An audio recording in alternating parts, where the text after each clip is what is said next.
Nosso foco no DNA mundial de hoje. O presidente dos Estados Unidos, Donald Trump, afirma que as negociações com o Irã serão retomadas na segunda-feira.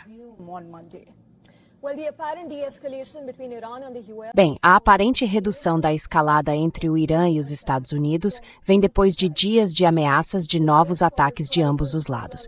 Com isso, os preços do petróleo caíram na segunda-feira, depois que Trump anunciou que as novas negociações aconteceriam. A mais recente declaração de Trump também veio um dia depois de ele dizer que cancelou um ataque planejado para buscar um acordo que interrompesse as ambições nucleares do Irã e também reabrisse o Estreito de Hormuz. O presidente afirmou que foi solicitado pelo Irã, assim como por parceiros, Arábia Saudita, Emirados Árabes Unidos e Catar, a adiar os ataques.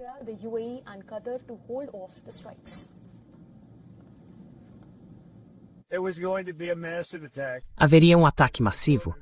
Seria de longe o maior ataque desde a Segunda Guerra Mundial. Mas eles nos pediram para não fazer isso. Disseram, por favor, não façam isso. E outros, os vizinhos deles, também disseram isso.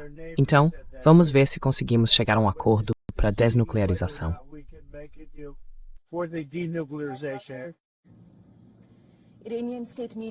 A mídia estatal iraniana negou que Teherã tenha pedido o fim dos ataques ou mudado sua posição sobre a via marítima. Mas um parlamentar iraniano disse que mediadores buscavam reativar um acordo que interrompeu brevemente a guerra em junho.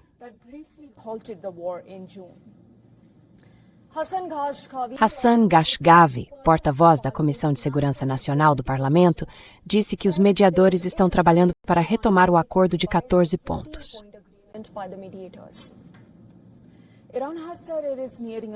O Irã disse que está perto de fechar um acordo com Omã sobre uma nova rota pelo estreito, mas também insistiu que esse acordo não significaria a reabertura do estreito.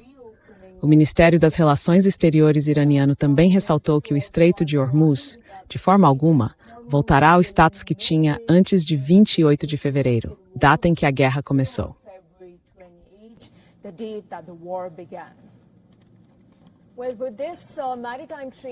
Bem, esses dados de rastreamento do comércio marítimo mostram que o tráfego pelo Estreito de Hormuz caiu significativamente. O Comando Central dos Estados Unidos informou que redirecionou 35 embarcações comerciais, desativou 2 e abordou 2, desde que o renovado bloqueio naval dos Estados Unidos contra o Irã entrou em vigor.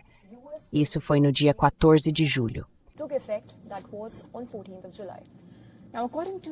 Agora, segundo as operações de comércio marítimo do Reino Unido, um navio-tanque na costa de Omã relatou ter ouvido uma explosão perto da embarcação no domingo.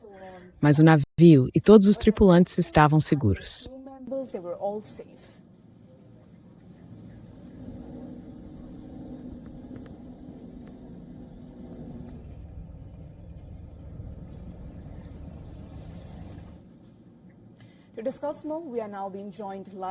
Para falar mais sobre isso, estamos agora ao vivo com o especialista militar, Tenente-Coronel Daniel Hélio Davis, de Sterling, na Virgínia. Bem-vindo à transmissão, Tenente.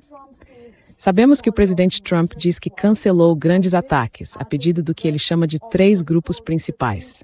Ele se refere à Arábia Saudita, aos Emirados Árabes Unidos e ao Catar. A mesma Arábia Saudita, que ainda se recusa a normalizar as relações com Israel, sem um caminho para a criação de um Estado palestino. Então, o que devemos observar?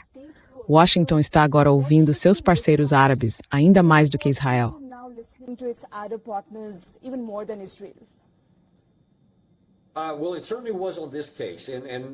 Bem, certamente foi nesse caso, e com razão, porque Israel não seria atingido em retaliação se o presidente Trump tivesse levado adiante um ataque tão grande quanto ele afirmou que seria. E aquele trecho que vocês acabaram de mostrar, em que ele disse que atingiria a infraestrutura energética, a geração de energia elétrica, talvez até deixasse todo o Irã sem eletricidade. Esse era um dos objetivos mencionados como possibilidade. É claro que também havia as instalações de petróleo e assim por diante.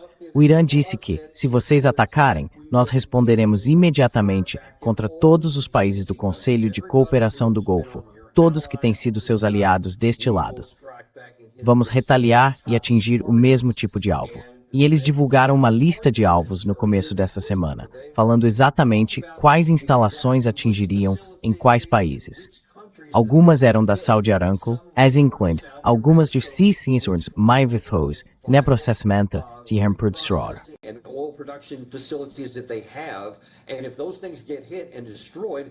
E se essas instalações forem atingidas e destruídas, isso pode literalmente fazê-los retroceder anos na tentativa de recuperar os níveis anteriores à guerra.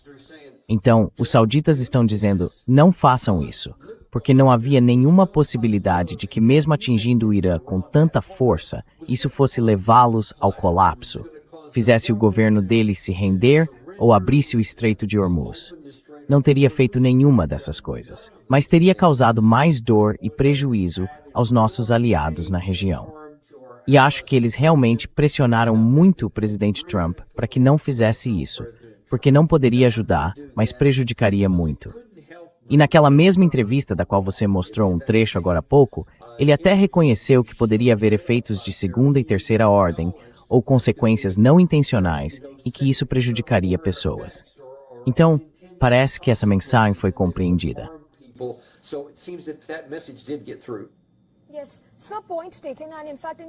Sim, senhor, entendi o ponto. E, de fato, dando continuidade ao que o senhor mencionou sobre o Estreito de Hormuz, o senhor acha que Trump provavelmente percebeu que tudo isso agora é uma causa perdida? Houve pontos de pressão. Na sua opinião, quais foram os pontos mais sensíveis que levaram o presidente Trump à mesa de negociações? A interrupção no fornecimento global, o Estreito de Hormuz, ou até mesmo a pressão que ele vem enfrentando dos países do Conselho de Cooperação do Golfo. E, claro, sem esquecer, as eleições de meio de mandato de novembro.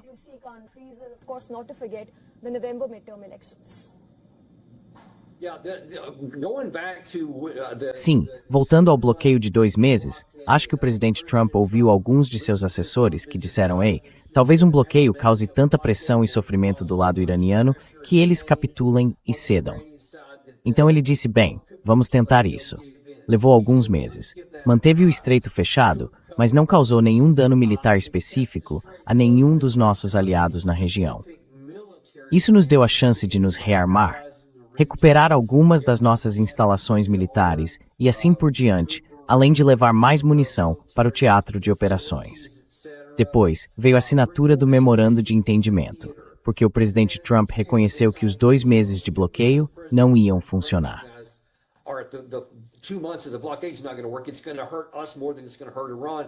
Isso vai nos prejudicar mais do que vai prejudicar o Irã. Então, em 17 de junho, ele assinou isso e comentou na época que percebeu que nossa reserva estratégica de petróleo estava ficando baixa e que não queria ser o presidente Hoover presidindo uma depressão nacional ou global. Ele percebeu o risco que corria, mas depois parece que meio que esqueceu isso. Ou então deixou alguém convencê-lo, dizendo não, mais poder militar vai funcionar. E aí tentaram isso, 13 dias consecutivos de ataques. Isso não conseguiu nada.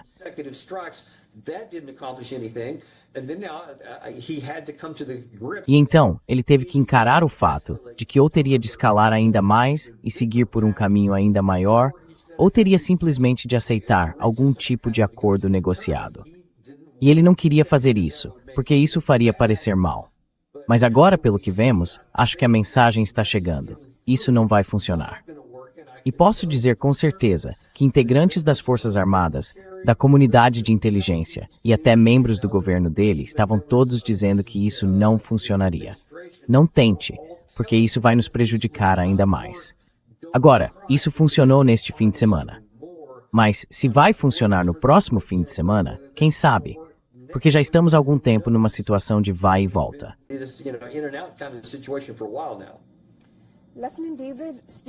Lane e David, falando em diplomacia, o Paquistão se colocou como mediador no início deste ano.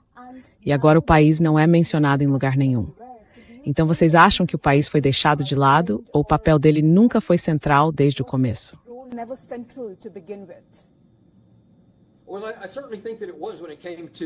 Bem, certamente acho que foi quando se tratou do memorando de entendimento. Quer dizer, eles foram centrais nisso. Foram um dos maiores mediadores nesse processo, mas acho que isso vai além de qualquer tipo de esforço de mediação. Quer dizer, vemos que nosso aliado direto, a Arábia Saudita, está basicamente implorando ao presidente Trump que não intensifique os ataques. Então, neste momento, como não há negociações em andamento, realmente não há papel para o Paquistão, Omã ou qualquer outro país assim desempenhar entre os Estados Unidos e o Irã. Porque o cessar-fogo acabou, segundo o presidente Trump. Não há negociações, segundo o lado iraniano. Então, não há nada para mediar agora. Temos de esperar que possamos voltar a uma situação de mediação para que alguém como o Paquistão possa de fato desempenhar um papel.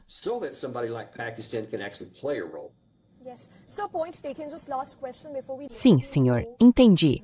Só uma última pergunta antes de liberá-lo. Relatos sugerem que o arsenal militar dos Estados Unidos vem se esgotando. Considerando isso, em comparação com o tipo de apoio que o Irã vem recebendo da Rússia em relação a informações de inteligência e agora da China, disse que a China vai fornecer mísseis ao Irã, o senhor acha que esses também são pontos de pressão que provavelmente levaram o presidente Trump à mesa de negociações?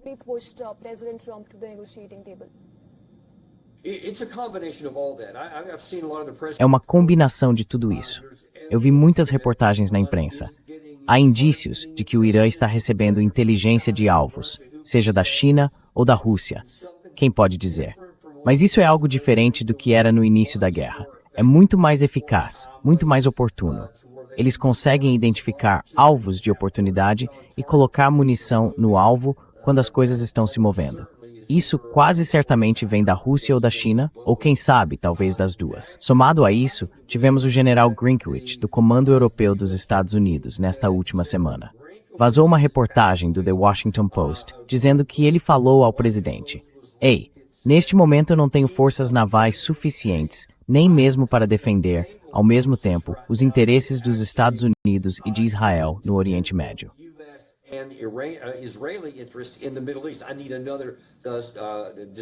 Preciso de outro destroyer." Acredito que foi isso.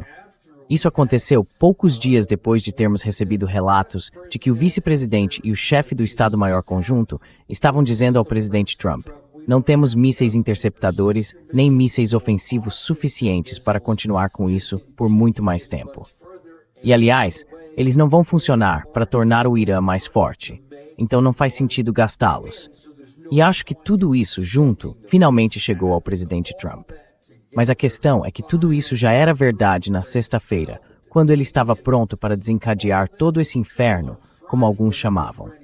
Então, mais uma vez, não sabemos o que isso vai provocar depois que mais pessoas falarem com ele nesta semana. No próximo fim de semana, podemos estar de volta exatamente a esta mesma situação perigosa. Sim, entendi, senhor.